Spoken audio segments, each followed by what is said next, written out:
출애굽기 12장은 마침내 이제 10번째 재앙이 시행이 됩니다. 그러면서 하나님께서는 10번째 재앙을 내리시면서 유월절과 무교절을 이제 지킬 것을 말씀하여 주셨는데, 이러한 내용을 우리가 조금 자세하게 살펴보도록 하겠습니다. 자, 1절을 보시면 이제 다시 하나님께서 모세와 아론을 부르셔서 말씀하시죠. 그러면서 이 달을 너희에게 달의 시작, 곧 해의 첫 달이 되게 하고, 우리는 새해 첫 달이 1월 달입니다. 그런데 하나님께서는 이제 첫 해를 바꾸라고 말씀하고 계시는 거예요. 이 달, 지금 10번째 재앙이 벌어지고 있는 이 달은 아비월이었습니다. 지금으로 하면 우리 태양력으로 치면은 3월과 4월에 해당되는 그때였습니다. 그런데 하나님께서 이제 이 출애굽을 시행하는 그 달을 새해 첫 달로 이렇게 바꾸어서 지켜라. 이것을 이제 하나님께서 말씀하여 주신 것입니다. 그러면서 이제 어떻게 이 출애굽을 준비할 것인지를 말씀하시죠. 3절 이하에 보면 이달 열흘 내, 그러니까 아비벌 10일이 되겠죠. 너희 각자가 어린 양을 취할지니 각 가족대로 그 식구를 위하여 어린 양을 취하라. 그렇게 이야기하고 있습니다. 각 가족대로 그렇게 이야기하고 있는데 각 집안에 한 마리씩이라고는 의미가 있습니다. 그런데 여러분, 핵가족을 생각하시면 저희 집은 식구가 조금 많습니다만 5명 양고기 한 마리 다 먹을 수 있을까요? 저희는 통닭 2마리도 5명이 다 못 먹습니다. 그러면 다 먹을 수가 없습니다. 여기서 말하는 것은 지금 우리가 살고 있는 핵가족이 아니라 여러분, 할아버지, 아들, 며느리, 손자까지 포함하고 있는 대가족을 이야기합니다. 3세대가 함께 살았습니다. 그런데 3, 4대 흐른다 할지라도 아버지 계시고 독자 아들밖에 없으면, 또 자식이 없으면 몇 명 안 되지요. 이런 집에도 이제 양 한 마리 잡아서 다 먹지를 못합니다. 그러면 4절 어떻게 하라고 했습니까? 집안 식구가 적어가지고 양 한 마리를 다 먹지 못하게 생겼으면 이렇게 먹을 수 있는 양을 계산해가지고 이웃과 함께 양 한 마리를 잡으라. 그렇게 말씀하신 거예요. 여러분, 이 당시에는 먹거리가 아주 귀했습니다. 특별히 고기 먹는 것은 더욱더 힘들었습니다. 노예 생활하고 있는 이스라엘 백성들이 어떻게 고기를 마음 놓고 먹겠습니까? 하나님께서 이렇게 고기를 먹을 수 있도록 준비하되 너무 많게 하지 말고 사람이 먹을 수 있게. 근데 사람이 많아가지고 한 마리로 모질하는 것은 하나님께서 말씀하지 않으세요. 그러나 남는 문제에 대해서는 남지 않도록 어떻게 하라는 겁니까? 이웃과 함께 양을 잡아서 그렇게 유월절 식사를 준비하라. 그렇게 말씀하셨습니다. 그러면 고기를 먹는데 어떤 고기겠습니까? 4절에는 양만 이야기하고 있습니다만 5절에 보면은 양이나 염소 중에서 했습니다. 그런데 조건이 있었죠. 흠이 없는 것. 하나님께 제물로 드리는 것이니까 흠이 없어야 됩니다. 그 다음에 1년 된 거. 너무 어린 것도 말고, 또 실컷 키웠는데 금방 죽어야 되면 경제 가치가 날아가 버리겠지요. 그런 것들이 아닙니다. 그리고 수컷. 여러분, 암컷은 새끼를 낳으니까 보존 가치가 큽니다. 그러니까 수컷을 말씀하시지 않았을까 생각이 되어집니다. 그런데 아비벌 10일 날 이렇게 가족이 먹을 수 있는 어린 양이나 어린 염소를 준비하는데 그날 잡는 것이 아니었어요. 6절 보니까 열 나흘까지 간직하였다가 그렇게 이야기하고 있습니다. 14일까지 그 준비한 재물을 그렇게 결정해 놓고 기다리라는 겁니다. 왜 이러한 명령이 주어졌을까? 흠없는 1년 된 것을 드렸잖아요. 그 사이에 어쩌면 이렇게 하나님께 드릴 유월절 제물이 문제가 있는지 없는지 이것을 판별하기 위해서 행하지 않았을까? 그렇게 우리가 추측해 볼 수가 있겠습니다. 자, 그래서 먹기 위해서 이제 아비벌 14일 날 드디어 양이나 염소를 잡습니다. 고기를 여러분 이렇게 짐승을 잡다 보면 피가 나오죠. 저도 어렸을 때 시골 살 때 아버지께서 그때는 닭을 몸소 잡으셨어요. 그때 보면은 이제 우리가 피를 구경할 수 있습니다. 근데 그 피, 이 제물을 드릴 때 피는 어떻게 했느냐? 7절에 보니까 그 양을 잡은 집안에 있는 문설주, 문기둥을 이야기합니다. 문기둥에 바르라고 그렇게 이야기를 하고 있습니다. 그 다음에 임방은 이 기둥과 기둥 사이에 있는 문이나 창을 이야기하는 거예요. 그러니까 사람이 출입할 수 있는 집안에 출입구, 문기둥이 있는데 피를 바르거나 아니면 뭐 문이 됐든지 간에 아니면 창문이 됐든지 간에 그쪽에 있는 그런 공간에도 이제 피를 바르라. 그렇게 하나님께서 말씀하셨습니다. 자, 여기서 바른 피는 무엇을 의미하느냐? 바로 표시죠. 하나님께서 죽음의 사자를 보내실 때에 그 처음 태어난 것을 죽이지 아니하고 그냥 패스할 수 있는 그러한 사인으로서 유월절 제물의 피를 그렇게 문 기둥이나 아니면 임방에 바르라 그렇게 말씀하셨습니다.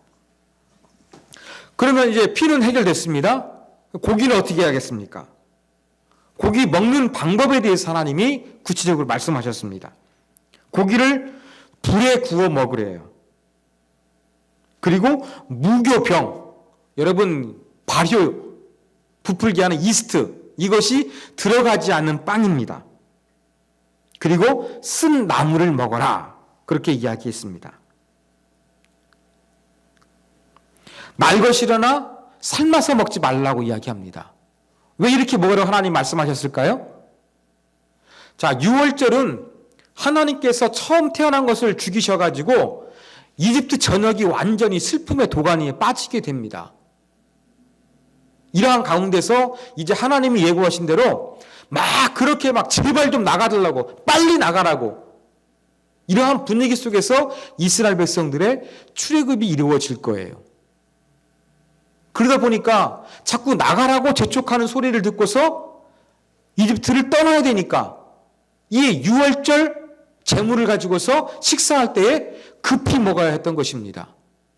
이 제물로 잡은 고기를 빨리 먹는 방법은 바로 무엇이냐면 짐승을 통째로 피 빼고 태우는 것입니다. 삶을 때 어떻게 되겠습니까? 도축을 해야 되겠죠. 뭐 가지두고 준비해서 물을 끓여야 되겠죠. 그냥 못 먹잖아요. 내장 같은 거 전부 다 손질해서 버릴 거 버리고 먹을 거 먹어야 되겠죠. 그러면 시간이 걸립니다.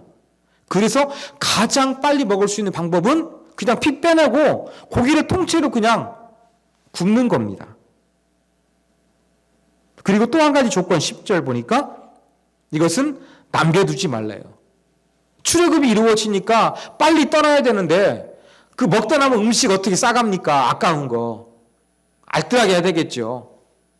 아침까지 남겨두지 말라고 말씀하여 주셨습니다. 자, 11절 보면 이제 음식 먹는 자세히까지도 하나님께서 말씀하셨죠. 이렇게 먹을지니 허리에 띠를 띠래요. 발에 신을 신으래요. 손에 지팡이를 잡으래요. 이건 무엇입니까? 이동할 수 있는 준비된 상태에서 먹으라는 겁니다. 유월절이 급격하게 일어나게 될 거니까 빨리 먹으면서 이집트를 떠날 수 있도록 고기도 가장 빨리 먹을 수 있는 불에 태워서 요리를 하고 먹을 때에도 그냥 상다리 휘어지게 펴놓고 먹는 것이 아니라 신발 신고 허리띠 졸라매고 당장 여행할 수 있는 그러한 지팡이를 짚고서 이렇게 이동할 수 있는 완벽한 준비를 끝낸 상태에서 서서 식사를 하래요. 이게 바로 유월절이라고 하나님이 말씀하신 것입니다. 그리고 이렇게 준비하는데 이 문설불을 받지 않은 집이 있으면 남자나 여자나 관계없습니다. 장자가 아닙니다. 그리고 암컷이나 수컷이나 관계없이 처음 태어난 것은 하나님께서 이제 죽음의 심판을 내리실 것을 말씀하셨습니다. 이것은 기념해서 영원한 규례로 유월절을 지켜라. 출애굽을 다시금 기념하라. 하나님께서 이렇게 말씀하여 주신 것입니다. 자, 15절에는 이렇게 유월절 지침을 주셨는데 유월절과 연결된 절기가 또 한 가지 지워집니다. 이게 바로 무교절이에요. 유월절은 하루 그냥 양고기 먹는 것으로 그냥 끝나는 것이 아니라 어떻게 하느냐? 이제는 무교병을 먹는 무교절을 지켜야만 했습니다.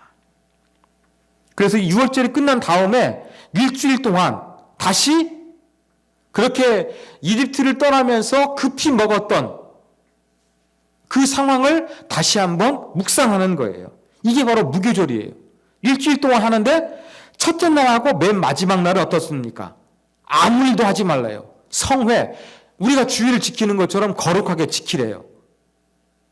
노동을 금지하고 있습니다. 단지 먹을 것은 허락이 돼요. 안식일은 다른 것도 다 준비해야 되지 않습니까? 지키기 위해서. 그러나 이 무교절 절기는 노동하지 말되 단지 먹을 것 준비하는 것은 된다. 그래서 조금 더 이 안식일하고는 조금 달랐습니다. 이것도 어떻게 합니까? 하나님께서 17절 보니까 내가 너희를 인도해 냈으니까 이 무교절도 지켜가지고 영원한 규례를 삼아서 계속 후손들이 지키게 하라 라는 그러한 말씀을 주셨습니다. 자, 여기서 무교병이 무엇이겠습니까? 이스트, 발효가 되지 않는 빵이에요. 빵에 발효될 때는 시간이 필요합니다. 슬로우 푸드처럼. 그런데 무교병을 먹는다는 것은 바로 무엇이냐면 그만큼 급하다는 거예요. 빨리 애굽을 떠나게 되는 상황이 되다 보니까 언제 그렇게 반죽해서 발효가 되어가지고 그 누리기 생길 때까지 기다릴 수 있느냐? 기다릴 수 없다는 것을 하나님 말씀하신 거예요. 자, 그리고 제가 유월절 설명하면서 세 가지 음식 했는데 조금 빼먹은 거 보강을 하겠습니다. 자, 불에 태워서 먹어라. 그 다음에 무교병 먹어라. 자, 설명을 드렸죠. 이것도 급한 겁니다. 고기 먹는 자세뿐만 아니라 요리하는 것뿐만 아니라 무교병도 빨리 반죽해가지고 이 슬로우 푸드처럼 만들지 말고 발효되지 않는 빵을 만들어 먹으라는 겁니다. 근데 쓴나물도 먹으라 그랬어요. 여러분 고기하고 빵만 먹으면 조금 그렇잖아요. 야채가 필요했겠죠. 쓴나물이 언급됩니다. 무엇이 쓴나물이었을까? 후대 랍비들은 쓴나물을 나름대로 이렇게 인정한 게 있었어요. 상추, 치커리, 민들레 등 이러한 것들. 일종의 여러분 고기를 야채와 곁들여 먹는 것처럼 아마 쓴나물도 그렇게 먹었겠지요. 그런데 쓴나물을 먹었던 기억은 단지 양념적인 기능만 한 것이 아니라 그 인생의 쓴맛을 노예로 살면서 이집트에서 경험하지 않았습니까? 바로 그것을 추억하는 거예요. 고기와 함께 야채가 필요해서 먹는다고도 할 수 있습니다만 보다 중요한 의미는 바로 무엇이냐면 쓴나물을 먹는 목적은 이집트에서 노예로서 그렇게 고통과 학대를 받으면서 인생의 쓴맛을 보면서 살았는데 바로 쓴나물을 먹으면서 이집트에서 힘든 나날을 회상하기 위해서 하나님께서 쓴나물을 먹으라고 명령하셨다. 이렇게 여러분이 기억하시면 되겠습니다. 자, 이제 20절까지 제가 설명해 드렸는데 6월절, 또 6월절에 이어서 지켜야 되는 무교절 설명이 끝났어요. 그런데 21절 보십시오. 다시 이제 1절에서 20절까지는 하나님께서 모세와 아론에게 말씀해 주신 내용이에요. 근데 21절은 이제 하나님으로부터 메시지를 들은 모세가 이스라엘 장로들을 불러 모아놓고 우리가 하나님의 말씀에 따라서 이러이러하게 유월절을 지켜야 된다. 이것을 이제 설명하는 내용이 또다시 반복이 되고 있습니다. 자, 그런데 똑같은 거 반복하면 재미가 없잖아요. 그러니까 22절에는 뭐가 들어갑니까? 우술초라는 것이 들어갑니다. 우술초. 예, 우술초는 이집트가 원산지인데 여러분 잘 아시는 이 시나이 반도, 예, 시내산 있는 그 반도나 예루살렘 산벽 담벼락에서도 자라는 이 덤불 식물입니다. 그런데 성경 레위기하고 민수기에서 우술초가 등장하는데 성경에서 우술초는 어떠한 기능을 하느냐? 정결하게 하는 기능을 합니다. 어떠한 병을 치유할 때 사용하거나 어떠한 그 제사 때에 부족한 것을 없애는 기능을 하는 것이 바로 우술초였어요. 유월절 피를 바를 때에 그 우술초를 발랐다는 것은 바로 무엇이냐면 제가 하나님께서 이 집안은 죽음의 재앙을 면하게 하는 사인이라고 그랬는데 그렇게 하나님의 보호하심 위한 죽음을 면한다는 보호한다는 어떠한 그러한 의미에서 우술초를 바르게 하신 것으로 그렇게 우리가 추정해 볼 수가 있습니다. 그러면서 이제 유월절 똑같이 영원히 지켜야 될 규례다 말씀을 하시죠. 그러면서 25절에 보면 예식이다라는 표현을 쓰고 있어요. 예식. 이 예식이 무엇이냐? 자녀가 질문할 거란 겁니다. 그러면 여기에 대해서 어떠한 의미가 있는지 여호와의 유월절 제사다 라고 하면서 유월절의 의미를 설명해 줘야 되는 것을 하나님께서 말씀하게 주셨습니다. 유월절을 촛불을 킨 다음에 지켜요. 자녀들이 질문을 하게 합니다. 이건 유대인들이 스스로 자녀 교육을 잘하기 위해서 고안해낸 것이 아니라 하나님의 명령이었던 것이죠. 그래서 이제 이스라엘 장로들한테 하나님께서 말씀하신 유월절을 설명할 때에는 우슬초가 등장하고 또 이것을 영원히 지키기 위해서 이제 너희 자녀들이 질문을 하고 부모가 답을 하는 신앙 교육에 이루어진다는 것을 하나님께서 또한 언급하셨던 것으로 보입니다. 자, 이야기를 들은 이스라엘 백성들, 드디어 우리의 구원이 이루어지는구나, 노예 생활이 끝나는구나 라고 하면서 이 메시지를 듣고서 머리 숙여 경배했습니다. 그리고 29절은 이제 하나님께서 예고하신 마지막 처음 난 것의 죽음이 시작이 됐지요. 그런데 하나님께서 어떤 사람들을 그렇게 심판하시느냐? 바로의 장자로부터 옥에 갇힌 사람의 장자까지. 자, 우리가 지난 11장에서는 맷돌 뒤에 있는 몸종을 살펴봤죠. 바로의 아들로부터. 그러면 최상위부터 최하위 계급까지 있는데 여러분 12장에서도 비슷한 표현이 등장합니다. 맷돌 뒤에 있는 몸종이나 옥에 갇힌 사람은 최하위 계층을 의미하는 그러한 표현입니다. 그러니까 뭐 돈이 많거나 뭐 사회적 지위가 높거나 낮거나 관계없이 모든 사람에게 그리고 가축의 초태생에게 처음 난 것은 모두가 죽임을 당할 것이다 라는 것을 하나님께서 이제 말씀하신 것입니다. 이거 실행되니까 30절 보니까 이제 큰 애곡이 이집트 전역에 울려 퍼집니다. 여러분 그 밤에라고 이렇게 기록되어 있어요. 바로 원문의 의미는요, 밤 절반이라고 그랬으니까 오밤중이에요. 우리 어린 시절 생각하면요, TV도 없고 뭐 호롱불 켜지 않았습니까? 일찍 잤어요. 이 깜깜한 밤중에 이러한 일이 이렇게 벌어지는 걸 보면 그 밤중 지분 사이에 이런 일이 벌어진 거예요. 많은 사람들이 잠들었을 거 아닙니까? 그런데 난리가 났다는 건 무엇이겠습니까? 자다가 가족의 처음 난 장녀가 됐든지 간에 장남이 됐든지 간에 사람이 죽어가고 짐승이 죽어가는 거예요. 그래서 여기저기 막 한 사람이 깨가지고 막 곡을 하다 보니까 잠들었던 사람도 잠을 잘 수가 없는 거예요. 아닌 밤 중에 홍두깨라고 자고 있는데 곡소리 들려 일어나 보니까 우리 집에도 곡해야 되는 상황이 벌어진 거예요. 깜짝 놀랐죠. 이러한 끔찍한 재앙이 벌어지게 된 것입니다. 그러니까 바로가 가만히 못 있죠. 자기 사랑하는 아들이 죽었거든요. 맏아들이. 모세와 아론을 부릅니다. 그러면서 32절 너희가 말한 대로 처음에는 막 너희들만 가라 자녀는 데려가는데 짐승 놓고 나가라 막 그 옥신각신하지 않았습니까? 근데 이번에는 니네 말대로 짐승까지 다 데려가라. 그리고 어떻게 합니까? 지금 고통을 당하고 있으니까 너희 여호와께 제사를 지내면서 나를 축복해달라. 이런 부탁까지 하고 있는 것이지요.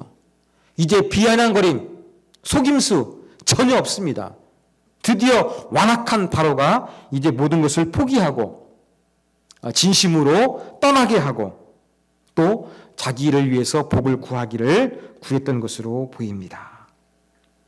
그리고 이제 애국 사람들 집에 사랑하는 장자, 장녀, 가축에 처음 태어난 거 다 죽어서 사랑하는 사람도 잃고 재산도 잃었거든요. 또 이것은 이집트 종교까지 파괴하는 기능도 있었습니다. 그러다 보니까 이제 33절도 보니까 이집트 사람들도 자꾸 10가지 재앙을 통해 가지고 지금까지 큰 손해를 막심히 봤습니다. 더 이상 이 히브리 사람들과 함께 있으면 우리 목숨까지도 빼앗길지 모르겠다. 우리 자녀만 죽은 것이 아니라 나머지 둘째 아들, 셋째 아들도 죽을지도 모르고 나도 죽을지 모르겠다. 이런 끔찍한 재앙이 나가기 전에 너희들 빨리 나가라 하는 그러한 상황이 벌어지게 된 것입니다. 그러니까 이러한 막 밤중에 나가라고 하니까 어떻게 되겠습니까? 이걸 준비하기 위해 가지고 빨리 먹고 서서 먹고 발효되지 않는 빵을 먹어야 되는 일들이 벌어지게 됐던 것입니다. 그런데 35절 6절 보면 예고한 대로 하나님께서 어떻게 하게 하십니까? 이집트 사람들이 가지고 있었던 은금으로 된 보석이나 아니면은 가재 도구를 가지고 나아가게 하는 그러한 은혜를 입게 하시죠. 말이 은혜지 어떻겠습니까? 끔찍한 재앙이 벌어지니까 빨리 내보내기 위해서 그냥 요구하는 거 다 줘내면서 이거 줄 테니까 빨리 가. 아마 그런 의미에서 이집트 사람들이 값진 그러한 폐물들을 아마 내주었을 것으로 추정이 됩니다. 자, 37절 보면 이제 이스라엘 백성들이 그 고센 지역 라암셋에 살고 있었는데 거기를 떠나서 출발해서 숫곳에 이릅니다. 그런데 출애굽한 사람을 언급하고 있어요. 유아 외에 보행하는 장정이 60만 가량이다. 장정이 60만이라 그래서 이렇게 노인들이나 어린아이까지 합치면 200만이 넘었을 것으로 추정을 합니다. 그런데 이 숫자는요, 엄청난 숫자예요.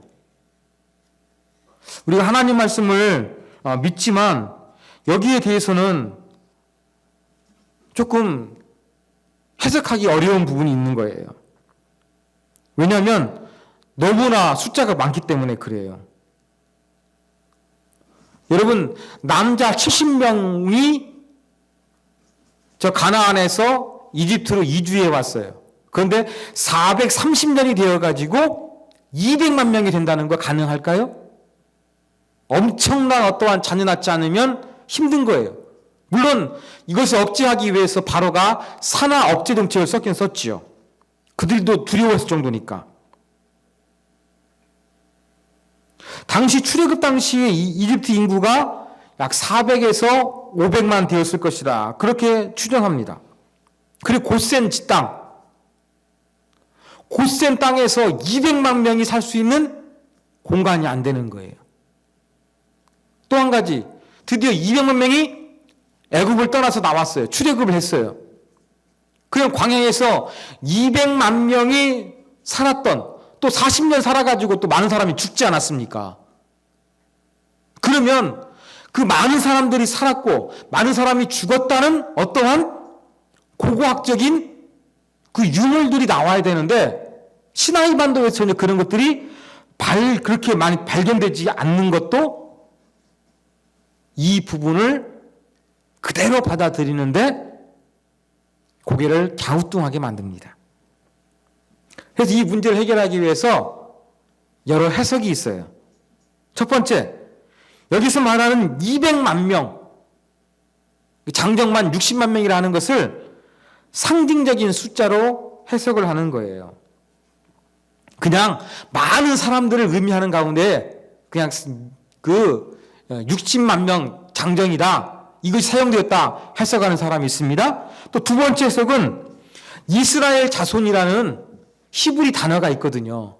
히브리 알파벳이 있는데 알파벳에는 숫자가 있었거든요. 근데 이 이스라엘 자손이라는 히브리 알파벳의 숫자를 전부 다 더해 보니까 603이 나오는 거예요.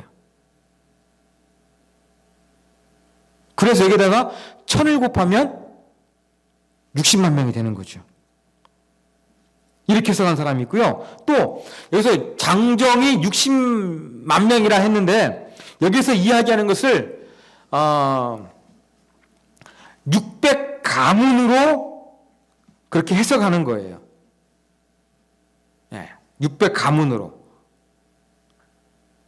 하여간 뭐가 맞는지는 모릅니다만 하여간 엄청난 그러한 숫자가 분명히 존재했었고, 그리고 이집트에서도 놀래가지고 히브리 사람들의 산화 제한을 억제할 정책을 폈던 걸 보면은요, 분명히 인구의 폭발적인 성장은 있었어요. 그러나 아마 성경에 기록하고 있는 이 정도만큼은 아니지만 하여간 이집트 사람들이 두려워할 만한 그러한 성장세는 보인다는 것입니다. 이대로 믿으셔도 되고 여러 가지 학자들이 언급하고 있는 해석을 믿으셔도 관계없습니다. 하나님의 능력은 불가능하기 때문에 약간 뭘 하나 취할 수는 없는 것 같습니다. 엄청난 숫자가 이집트를 떠나게 됐다는 것은 분명합니다. 그래서 이러한 부분들이 이제 언급이 됩니다. 근데 뿐만 아니라 38절 보십시오. 수많은 잡족. 혈연적으로 순수한 히브리 사람들만 나온 것이 아니라 이집트에서 다시 같이 이렇게 노예가 됐던 사람들이거나 아니면 히브리 사람들로부터 뭔가 이득을 보면서 살았던 그러한 민족들까지 같이 출애굽을 했고요. 또 바로가 마지막에 허락했잖아요. 너희들이 소유하고 있는 가축도 데려가라. 이거 엄청난 숫자입니다. 이러한 것들이 이제 이집트로부터 떠나오게 되었다는 것을 기록하고 있습니다. 그러면서 430년만에 남았는데 41절에 보면 여호와의 군대라는 표현이 있어요. 노예였는데 출애굽한 이스라엘 백성들을 군대라고 표현합니다. 아마 가나안 땅을 점령해서 싸워서 이겨야 되니까 아마 하나님께서 이렇게 여호와의 군대라고 표현하게 하신 것 같습니다. 그러면 다시 이제 6월절 지키라는 것이 43절부터 언급이 되고 있습니다. 여러분 6월절 언급은요, 지금 12장에서 세 번째예요. 하나님께서 모세와 아론에게 6월절을 지켰을 말씀하셨고, 두 번째는 모세와 아론이 이스라엘 장로들에게 설명하는 내용이고, 또 43절에 보니까 하나님께서 모세와 아론에게 6월절 규례를 다시 한번 또 말씀하시는 거예요. 이번에도 조금 어떻습니까? 똑같은 내용이 아니라 내용이 조금 다르죠. 이번엔 유월절을 지키는 사람에 좀 집중해서 언급을 하고 있습니다. 그러면서 당연히 히브리 사람들은 유월절 지켜야 되겠죠. 그런데 아까 38절 봤던 것처럼 수많은 잡족도 있었거든요. 이방인도 있었거든요. 그 중에서 45절에 보면 거류인과 타국 품꾼, 일시적으로 머무는 여행객이거나 아니면 돈벌이를 위해서 머무는 사람들을 가리킵니다. 이러한 사람들은 이스라엘 문화에, 이스라엘 종교에 동화되지 않는 사람이에요. 그런데 사람이 산 종, 그래도 소유가 됐죠. 이스라엘 백성들의. 이러한 사람들은 이제 이스라엘화 된 사람들은 이제 유월절에 참여시키라는 것입니다. 그러니까 이스라엘 백성들과 함께 머물고 있는 이방인들이 있는데 단순하게 잠시 체류하는 사람들, 돈을 벌기 위해서 머무는 사람들은 이스라엘 종교에 동의하는 사람들은 아니거든요. 어떤 특정 목적 때문에 머물고 있거든요. 이러한 사람들은 유월절 지키는데 동참시키지 말라. 그러나 이방인이라 할지라도 할례를 받으며 이스라엘 종교와 문화에 동의하는 자는 본토인하고 똑같이 취급해서 유월절을 지키게 하라. 차별을 두지 마라. 이것을 이제 하나님께서 다시금 이제 말씀하시는 내용이 43절 이하에서 이루어지고 있습니다. 자, 이렇게 구성된 출애굽기 12장을 통해서 배울 수 있는 교훈점 몇 가지 우리가 살펴보도록 하겠습니다. 첫 번째, 하나님은 유월절을 기억하고 지키기를 간절히 원하셨어요.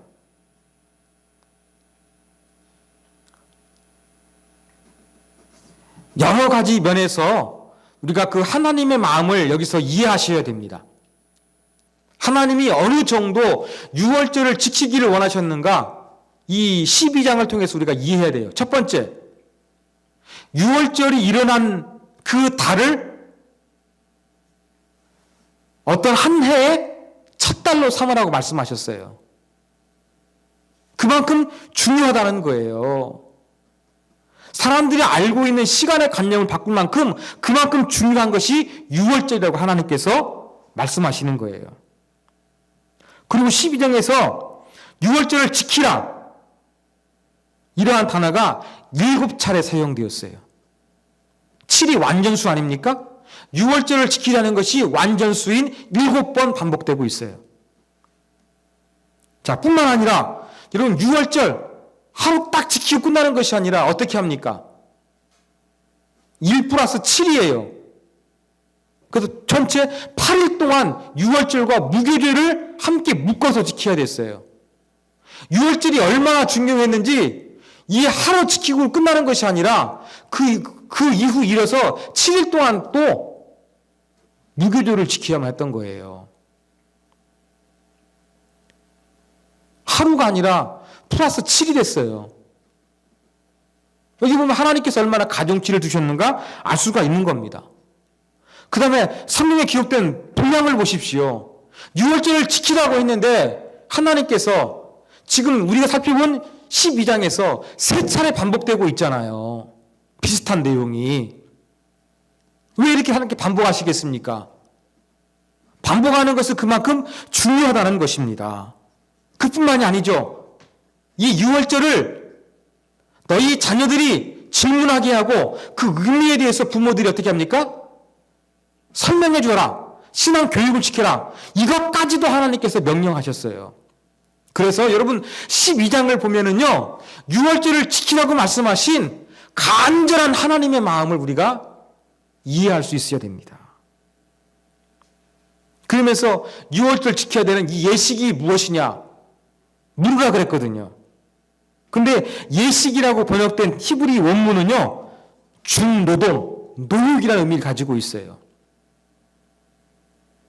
절기 지키는 것이 중노동이라는 거예요. 기쁜 의미에서. 그만큼 중요하다는 것이죠. 여러분, 유월절 지키는 것은 이스라엘 백성들에게 정말로 중요했습니다. 여기에서 우리가 하나님께서 어느 정도 유월절을 지키기 원하셨는가, 그 마음을 우리가 이해할 수 있어야 되겠습니다. 그런데 역사 속에서 이스라엘 백성들은 한동안 유월절을 못 지키죠. 가나안 땅 정착한 이후에. 히스기야 왕 때에 대해서 다시 부흥하지 않습니까? 지금은 잘 지키고 있습니다만. 그래서 유월절이 얼마나 이스라엘 역사에서 중요한지, 또 하나님께서 어떠한 마음을 가지고서 이러한 명령을 내리셨는지, 여러분, 이것을 우리가 가슴에 새기는 것, 하나님의 의도, 하나님의 가중치가 어느 정도 되는지를 여러분 잘 알고 계시는 것이 중요하다. 이것을 말씀드리고 싶습니다. 자, 두 번째 교훈입니다. 나에게도 유월절과 같은 경험이 있는가 하는 것입니다. 자, 하나님 마음을 이해하는 것으로 끝나면 안 되겠지요. 하나님께서 정말로 중요한 여기는 유월절 경험이 이스라엘 백성들에게는 있었어요. 이것을 우리가 개인적으로 한번 적용해 보셨으면 좋겠습니다. 여러분, 유월절이 있는 달을 첫 달로 삼으래요. 어떠한 연도에서. 우리 인생에 중요한 출발점이 되어야 한다는 것을 하나님께서 말씀해 주신 거거든요. 여러분 개인적으로 6월달처럼 정말 여러분의 어떠한 삶을 새롭게 하는 어떠한 영적인 경험이 여러분에게도 있는가? 나에게도 놀라운 6월절과 같은 하나님의 은혜를 체험하고 내 인생이 달라진 경험이 과연 내 안에는 일어났는가? 이걸 한번 우리로 하여금 생각해 보게 하는 그러한 본문인 것입니다. 그리스도인에게는 이렇게 놀라운 하나님의 은혜, 내 삶을 바꾸시는 하나님의 은혜, 이것이 있어야 돼요. 없다면 이런 은혜를 우리가 사모해야 될 것입니다. 자, 마지막 세 번째 교훈입니다.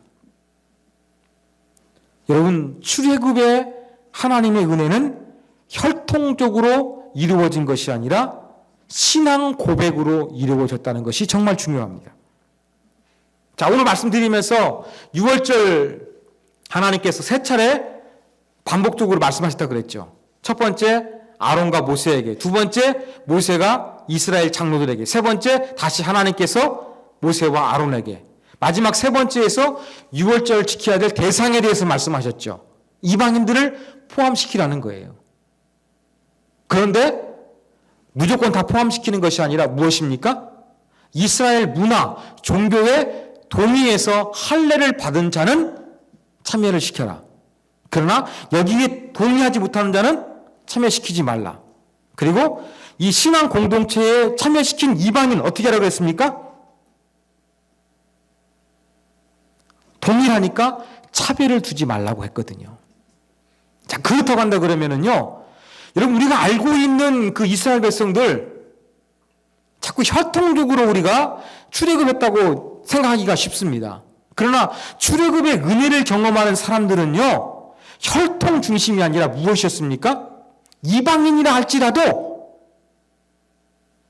할례를 받으며 여호와의 신앙에 대해서 동의하는 자는 유월절을 지킬 수가 있었습니다. 그래서 신앙에서 정말로 중요한 것은 혈통이 아니라 무엇이었냐면 신앙 고백이었다는 것입니다. 그래서 여러분, 이 교훈을 우리가 적용하다 보면 우리의 여러 가지 이루어지는 일 가운데도 가장 중요한 것은 무엇이 되어야 되느냐? 여러분, 신앙 고백적인 것이 되어야 된다는 것입니다. 근데 한국 사회를 가로질르는 중요한 것이 있잖아요. 혈연, 어디 지역 출신인지, 지연, 어느 학교를 나왔는지, 학연, 이런 걸 따지지 않습니까? 우리 그리스도인을 뛰어넘어야 됩니다. 그리고 요즘 한국 사회를 보면서 제가 느끼는 것은 몇 년 동안 계속 진보와 보수에 이 싸움을 하고 있어요. 그래서 어떠한 쪽은 진보적으로 가고 많은 경우에 보면은 좀 보수적인 거, 태극기 부대가 신앙인 것처럼 그렇게 되어버리고 있거든요. 여러분, 이것은 이 진정한 신앙이 아닙니다. 제가 늘 말씀을 드리죠. 여러분, 기독교 신앙은요, 어떤 그 진보와 보수의 한쪽에 싸움하는 이념 대결의 도구가 아닙니다. 우리는 이걸 초월해야 돼요. 때로는 보수가 될 수도 있고요, 때로는 진보가 될 수도 있어야 되는 거예요. 그런데 세상의 이념을 따라가지고 기독교인들도, 교회도, 종교인들도 똑같은 노름을 하고 있는 거예요. 저는 이건 정말 아니라고 생각합니다. 신앙을 앞세우십시오. 신앙 앞에서, 하나님 말씀 앞에서 진보가 맞을 수도 있고요, 보수가 맞을 수도 있는 거예요. 출애굽의 은혜는 바로 신앙이 있으면 모든 것을 받아들였던 거예요. 그런데 태극기 부대 보십시오. 나머지 다 정죄해버립니다. 이건 아닙니다. 하나님에 대한 열심은 있는지 모르지만 하나님의 기뻐하시는 열심은 아닌 것 같아요. 그래서 우리가 바른 신앙을 갖는 것이 정말로 중요합니다. 또한 인간의 관점에서 자꾸 카테고리화한 것들을 가지고서 여러분 신앙생활하려고 하지 마십시오. 하나님에 대한 신앙 고백을 중심으로 움직이는 것이 바로 진정한 종교, 하나님의 백성의 모습이라는 것을 저와 여러분이 꼭 기억했으면 좋겠습니다.